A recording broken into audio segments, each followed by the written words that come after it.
All right, guys, if you're watching this video, whether because your business is actually at the point where you're thinking you need to start scaling, or you're just watching it for educational purposes, good work, because it means you've gotten to a point where you're actually committing to entrepreneurship and you're pushing it and you're ready to go to the next level. So this is going to be an awesome video that just takes you through a couple of checks to make sure that you are actually ready to think about scaling, to ready to start prepping your scale. So this is going to be awesome. Number one, consistent revenue growth. This is all the attributes that you should see in your company if you are getting to a point where you should start prepping to scale.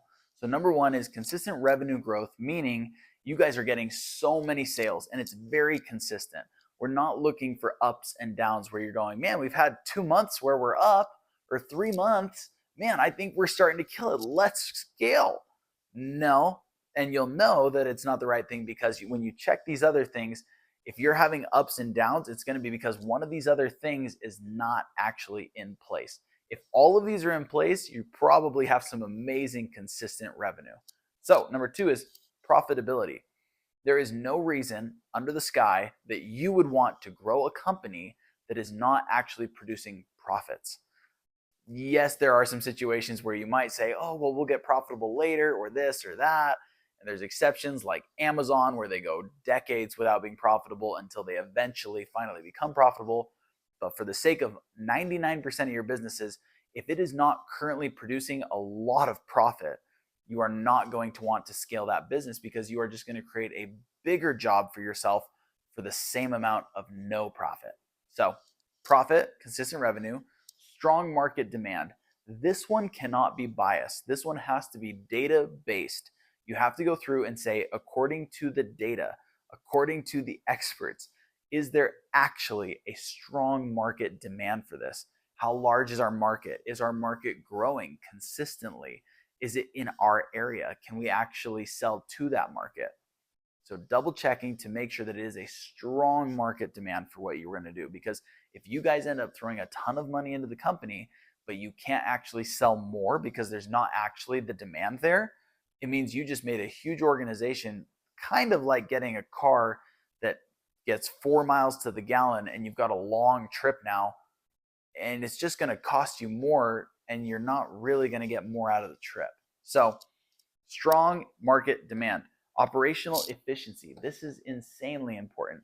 And eventually we're going to get into another video where it's going to talk about the main roles that you're going to want to hire to help you to actually scale. Because number one, for most of you, you have never scaled a huge company from a little company, which little company means you're doing a couple million a year, up to a medium or a large type company where you're doing 100 million or a billion.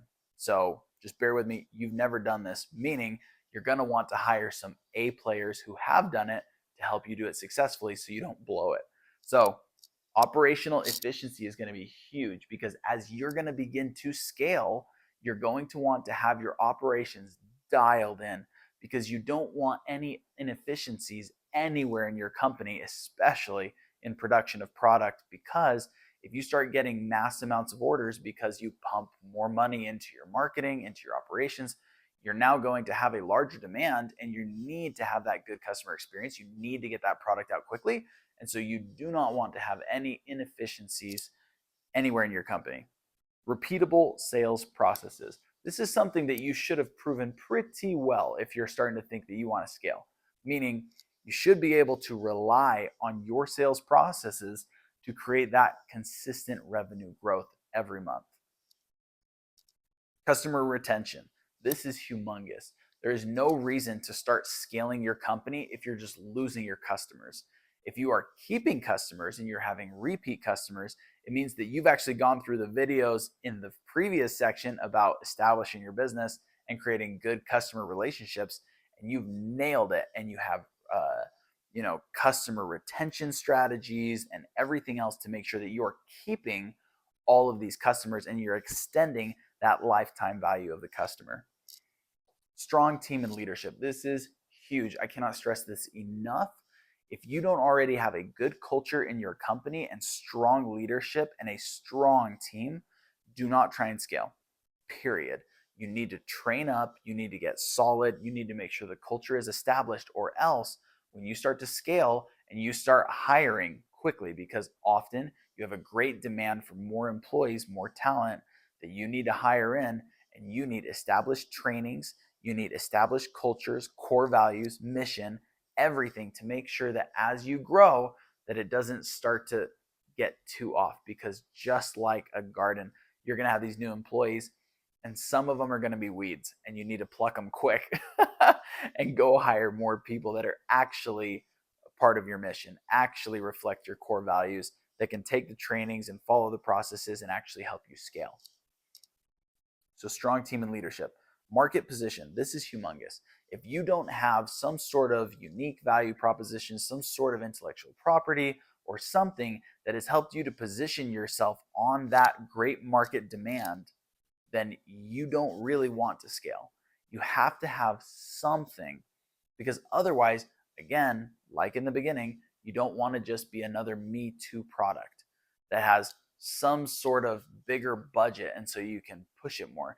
You want to establish dominance, but you want to have a unique value proposition that gives you some sort of advantage, whether it's barriers to entry, whether it's some special intellectual property or some special delivery method or technique or whatever. Your product has to have something where you guys can stand out and you can corner the market by positioning yourself with some sort of unique value. And then the last one, healthy business relationships. This is huge. If you guys are getting ready to scale, but right now you're in a spotty place with some of your suppliers or your key partnerships, well, probably not a good time to scale. You need to make sure before you go run a marathon that you're feeling healthy, that your legs are working, that your core is working, that your breathing is working, that you're going to be good to go when you start running. Same thing with scaling. If you don't have all of your business relationships set and feeling solid, you need to take a breather, take a second, and go and make sure everything's good before you scale. So if all of these are looking good, if you guys went through this video and you're looking at those and those all look good, then go on to the next video about what you can do to start prepping to scale.